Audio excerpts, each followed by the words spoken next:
Good morning, காலை வணக்கம். Wales academy charitable ட்ரஸ்ட்டில் உங்கள் எல்லாரையும் வரவேற்பது உங்கள் விஜய் நம்பியார், வேல்ஸ் அகாடமி ஃபவுண்டர்.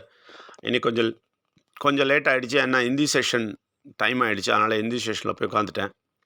அது முடிச்சுட்டு தான் வந்தேன், அதனால தான் லேட் ஆச்சு. இல்லாட்டி காலையில் 7 o'clock எவ்ரிடே மெசேஜ் அனுப்புகிறோம். சி இந்த மெசேஜை டெய்லி கேளுங்க. ஒரு 5 to 10 மினிட்ஸ் தான். இது கூட கேட்குறதுக்கு டைம் இல்லைன்னா ரொம்ப கஷ்டங்க. நமக்கு எல்லாத்துக்கும் டைம் இருக்குது. மணி நேர கணக்கில் எங்கெங்கேயோ போகிறோம். ரொம்ப ட்ராவல் பண்ணி எங்கேயோ போகிறோம், மலை மேலெலாம் ஏறுறோம், பூஜைலாம் பண்ணுறோம், எல்லாம் பண்ணுறோம், செலவும் பண்ணுறோம், டைமும் செலவு பண்ணுறோம், எல்லாம் பண்ணி சுற்றிட்டு வரோம். ஆனால் ஒரு 5 நிமிஷம் இதை கேளுங்கன்னா முடியல பாருங்களேன். எப்படி பாருங்கள், கெட்ட சக்தி எப்படி ஏமாத்துறோம் பாருங்கள். அதெல்லாம் சொல்கிறேன், ஒரு 5-10 நிமிஷம் கொஞ்சம் டைம் கொடுங்க. ஒரு நாளைக்கு கடவுளுக்காக கொடுங்க. கொடுத்தீங்கன்னா உங்களுக்கு வித்தியாசம் வரும், வாழ்க்கையில் வித்தியாசம் வரும், நிம்மதி வரும். எல்லா நாளும் கம்பல்சரியாக மனசில் நினச்சிங்க, இதை நம்ம கேட்கணும் அப்படின்னு நினச்சிங்க. விஜய் நம்பியார் பேச்சு கிடையாதுங்க.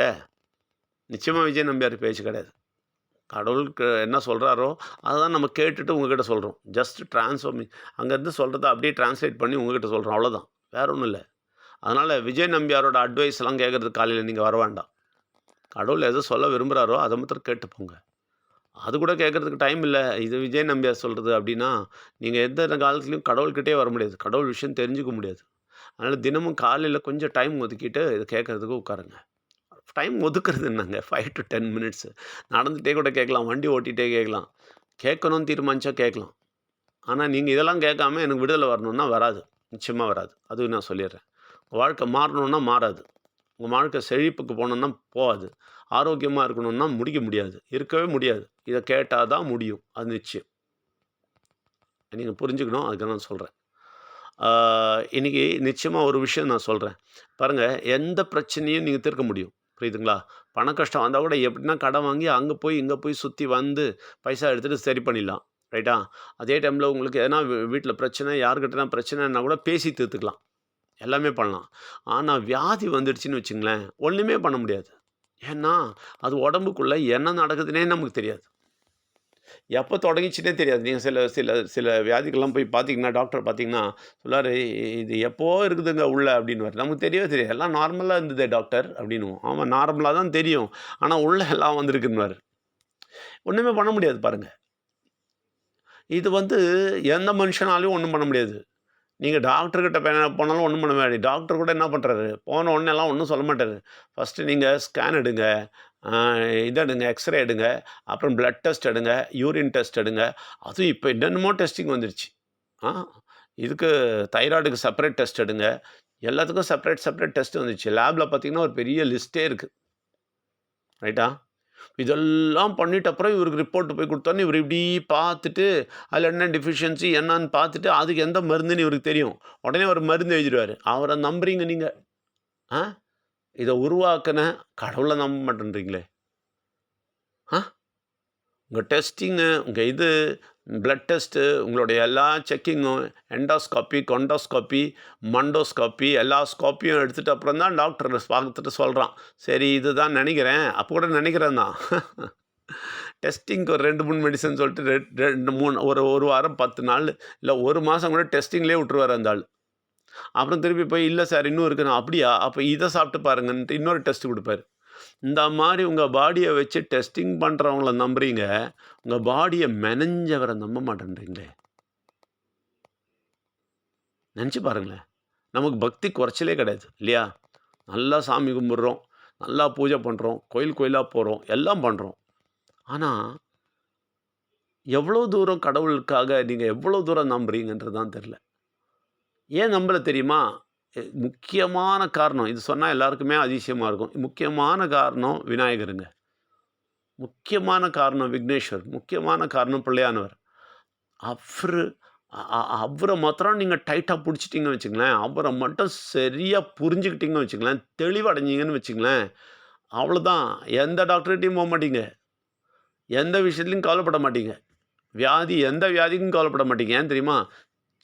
சின்னதாக வரும்போதே அவரை ஓடிச்சிருவார். அது இப்போது நீங்கள் மாத்திரம் அவரால் செலக்ட் பட்ட ஆளாக இருந்தால் நிச்சயமாக உங்களை மெனஞ்சு எடுத்துருக்கிறாருங்க. உள்ள எம்ப்ராய்டரி மாதிரி உங்களை எம்ப்ராய்ட் பண்ணி எடுத்துருக்கிறாராம், தெரிஞ்சுங்க. அப்புறம் நீங்கள் உலகத்துக்கு வந்த உடனே கட்ட சக்தி நிறைய என்ன சொல்லுது, நிறைய இந்த மாதிரி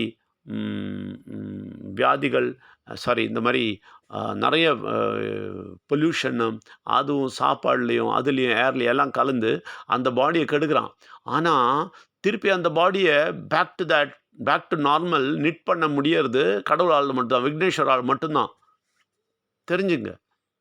இதை சொன்னால் கிண்டலாக இருக்குது நிறைய பேருக்கு. என்ன விக்னேஸ்வர் சொல்கிறாரு, என்ன பரமேஸ்வர் சொல்கிறாரு, என்ன நம்ம சடங்கு சம்பிரதாயம் பண்ணிட்டு அப்படியே உட்காந்துக்கோமே. உட்காருங்க, அப்படியே ஹாஸ்பிட்டல் போங்க. நல்லா உட்காடுறீங்க எல்லாம் பண்ணிவிட்டு, வியாதி வந்தால் ஓடுறீங்க பாருங்கள். கோடி கோடி காசு இருந்தும் பிரயோஜனம் கிடையாதுங்க. பெரிய வியாதி வந்துச்சுன்னு வச்சுக்கலாம், புஷ்குன்னு போயிடும், தாங்க முடியாது.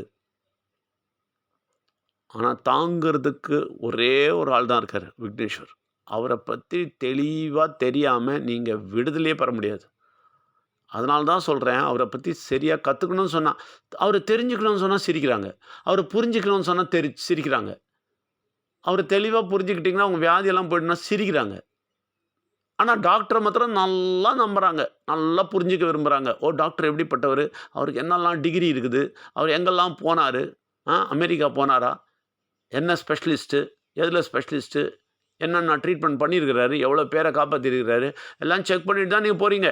அப்புறம் தான் கும்பல். அங்கே ஒரு 10 பேரை அந்த ஆள் காப்பாற்றிட்டாருன்னா உடனே கும்பல். கோடி கோடியான ஜனங்களை காப்பாற்றி பெரிய விஷயங்களை செஞ்சிட்ருக்கிற கடவுள்கிட்ட போய் நிற்கிறதுக்கு உங்களுக்கு பிடிக்கல. அவர் சொல்கிறது ஒரு 10 நிமிஷம் கேட்குறதுக்கு உங்களுக்கு பிடிக்கல. 1 மணி நேரம் அவரை பார்த்து பேசுறதுக்கு முடியல. அவரை பார்த்துன்னா விஜய் நம்பியார் பார்த்து இல்லைங்க, நம்ம எங்ககிட்ட வந்தீங்கனாலே உடனே கடவுள் விஷயம் தான் பேசிட்டே இருப்போம், ஊருக்கு அதே பேச மாட்டோம். அந்த கடவுள் விஷயத்தை கேட்குறத பற்றி சொல்கிறேன். ஒரு மணி நேரம் கேளுங்கன்னா அதுக்கு டைம் இல்லை. 10 நிமிஷம் கேட்கணும் முடியல. ஆனால் எல்லாரும் வந்தாங்க. இந்த வாரம் வர வேண்டியவர்கள் எல்லாரும் வந்தார்கள். அதற்காக நன்றி சொல்லுகிறோம். நாங்கள் நன்றி சொல்லக்கூடாது, நீங்கள் தான் நன்றி சொல்லணும். ஏன்னா நிறைய விஷயம் கேட்டு போயிருப்பீங்க, கடவுள் விஷயம் நிறைய கேட்டு போயிருக்கிறீங்க. அதை பற்றி யோசிங்க. இந்த மெசேஜ் எல்லாம் கூட படிங்க. விக்னேஸ்வர் இல்லாமல் முடியாதுங்க. விநாயகர் இல்லாமல் உங்களால் வாழவே முடியாது.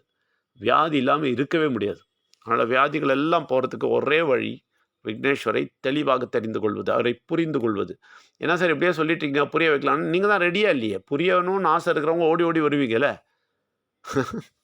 நிச்சயமாக 10 தடவை கூப்பிட்டு கேட்பீங்களே. யார் அப்படி செய்கிறாங்கன்னு பார்க்குறேன், அவங்கள மாத்திரம் புரிய வைப்போம். உங்கள் எல்லாரையும் வரவேற்கிறோம். நன்றி, வணக்கம்.